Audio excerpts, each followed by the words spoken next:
நம்முடைய பெரிய புராணத்துல அந்த ஜோதிடர் சொல்வார், ஒரு நாளிகை கழித்து பிள்ளை பேர் நடந்தால் சிவாலயங்களை கட்டக்கூடிய மன்னனாக வருவான்.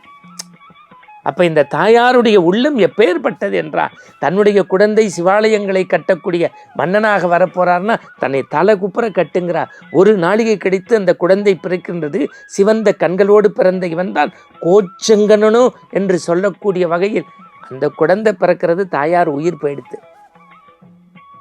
ஆனால் தாயினுடைய உள்ளமும் அந்த உணர்வும் எவ்வளவு மகோ உன்னதமானது என்பதை சேக்கிழார் நமக்கு அப்படியே பக்தி பூர்வமாக காட்டுவார். இன்றைக்கும் கிருஷ்ண வழிபாட்டில் பண்டரிபுரத்து புண்டரிகனை நாம் கொண்டாடுவதற்கு என்ன காரணம்?